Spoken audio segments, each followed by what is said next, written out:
مدینے میں جو روغن بلسان ہے اس کے بڑے فوائد ہیں، لیکن اصلی بھی تو ہونا، اگر اصلی نہ ملے تو پھر فوائد کیا ہوں گے؟ یہ تو پہلے زمانے میں جب آپریشن اور یہ ہسپتالیں نہیں ہوتی تھی تو جنگوں میں تلواریں لگتی تھی نا جی، تو خون بند کر دیں، اسی بلسان کا ایک لیکا کھینچ دیتے تھے، خون بند ہو جاتا۔ یہ ایسی چیز، لیکن اصلی بھی تو ملے نا۔ آج کل تو انشاءاللہ 99% نقلی ہے۔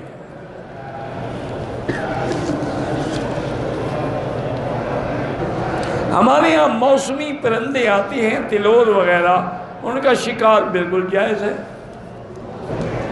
اولاد کے لیے جو قرآن پاک میں دعائیں ہیں، رب لا تذرنی فردا وانت خیر الوارثین، رب ہب لی من لدنک ذریۃ طیبہ انک سمیع الدعاء، ربنا ہب لنا من ازواجنا وذریاتنا، کئی دعائیں ہیں، پڑھ لیں۔ میرے جسم پر سفید داغ ہیں، اس کا میرا بھائی کوئی علاج نہیں ہے دنیا میں۔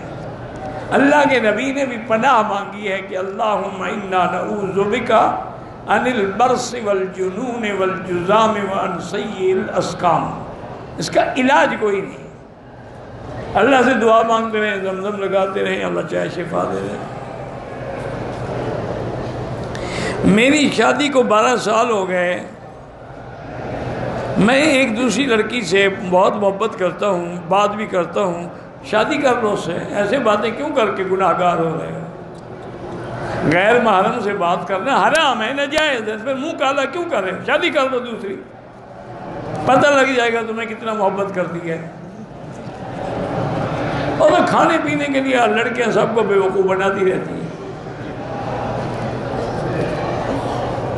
میری شادی کو 25 سال ہو گئے ہیں، میرے خاوند ایک لڑکی سے فون پہ بات کرتے ہیں، 25 سال تم نے برداشت کیا، ابھی تمہیں جھگڑا ہو رہا ہے؟ کرنے تو جخ مارتا ہے، مارنے دو، خود تنگ آ جائے گا۔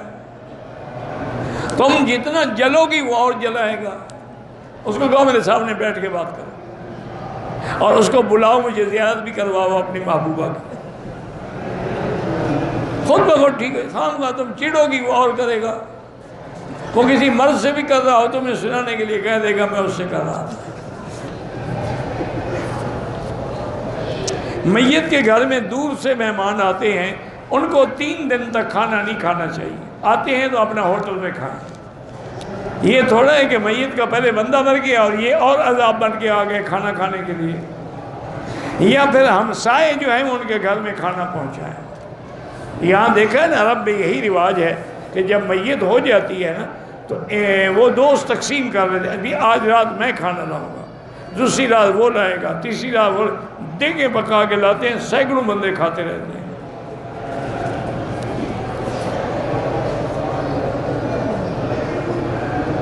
کہتے ہیں جی جہاں جو حکم ہے ہم اسی کو مانتے ہیں۔ حضور نے فرمایا کھڑے ہو کے سبحانک اللہم پڑھو، درود نہ پڑھو، تو ہم نہیں پڑھتے۔ حضور نے فرمایا جو مواجہ شریف میں آ کے سلام کرے میں سنتا ہوں، دور سے درود پڑھے تو فرشتے مجھے پہنچاتے ہیں۔ پہنچایا بھی تب جاتا ہے نا کوئی زندہ ہو، اگر زندہ ہی نہ ہو کس کو پہنچاتے ہیں؟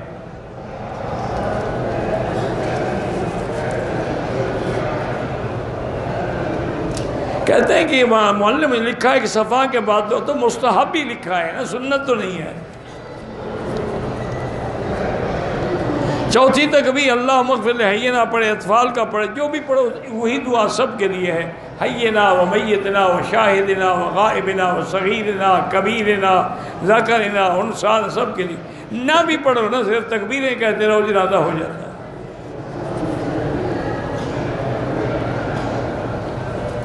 دعا کب قبلے کی طرف رخ کر کے مانگی، چاہے مدینہ پاک میں بھی ہوں۔ حجر اسود کو دور سے اشارہ کریں تو چومنے کی ضرورت نہیں ہے۔ مقام ابراہیم کے پتھر کو چومنا حرام ہے۔ طواف کی نیت نہ ہو تو طواف کیسے ہوگا؟ باقی زبان سے ضروری نہیں ہے، جب جا رہے ہو تو یہی نیت ہے نا، تو وہاں کھڑے ہو کے کہو کہ بسم اللہ اللہ اکبر، نیت تو ہو گئی۔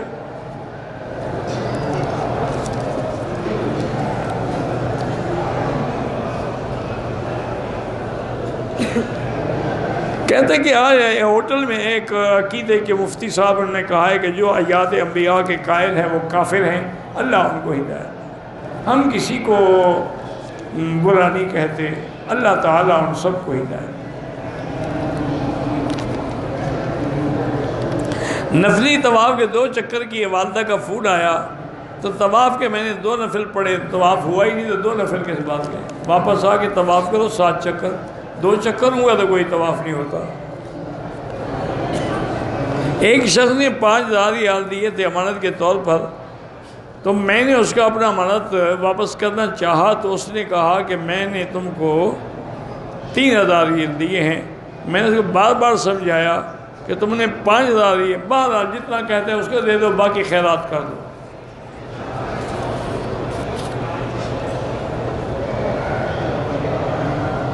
گاڑیوں میں لکھتے ہیں لبیک یا حسین، بالکل ناجائز ہے، یا حرف ندا ہے، اللہ کے سوا کسی کے لیے بھی جائز نہیں۔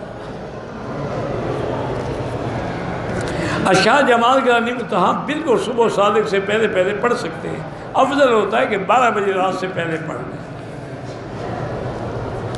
پیشاب کے قطرے آتے ہیں، ہر نماز کے لیے نیا وضو کریں، نیچے انڈر ویئر رکھیں، اس کو دھو لیا کریں۔ مرد گھر میں نماز پڑھے، نماز تو ہوگی لیکن بغیر عذر کیوں پڑھے؟ لا صلاۃ لجار المسجد الا فی المسجد، مسجد کے ہمسایہ اگر گھر میں نماز پڑھے نہیں ہوتی۔ عشاء کی وتر ہم نے پڑھ لی ہے، بعد میں تہجد پڑھ سکتے ہیں۔ فجر کی سنت جماعت کے بعد نہیں، سورج نکلنے کے بعد، مجبوری ہو تو نماز کے بعد بھی پڑھ سکیں، کہیں جانا ہے رہ نہ جائے تو پڑھ لیں۔ نماز کے دوران اگلی صف میں جگہ بن جائے تو چلے جائیں نماز میں۔ میری بیوی سے لڑائی ہوئی، میں اس کو دھمکی دیتا ہوں کہ چھوڑ دوں گا، 10 دفعہ ایسے ہوا ہے تو چھوڑ دوں گا نا، چھوڑا تو نہیں نا، ایسا کچھ نہیں ہوتا۔ اور دھمکی دینے کے لیے تمہارے پاس کوئی لفظ نہیں ہے، یہی ایک ہی لفظ ملا ہے۔ موٹر سائیکل کی نقد قیمت 60,000 ہے، ادھار 90,000 اور جائز ہے۔ عورت نے عمرے میں طواف بھی کیا، صفا مروہ بھی دوڑی، تو بال ہوٹل میں جا کے کاٹے تو ٹھیک ہے، کیا سڑک پہ کھڑے ہو کے کاٹ دی؟ یہ عجیب بات ہے۔ یا نئی کے پاس جاتی، جناب کرسی پہ بیٹھ کے میرے بال کاٹو۔ پتہ نہیں کیا لوگ، ان کا دماغ خراب ہو جاتا ہے۔ ہم 2 بھائی ہیں، اتفاق نہیں ہے، اللہ سے دعا کرو اللہ اتفاق کرے۔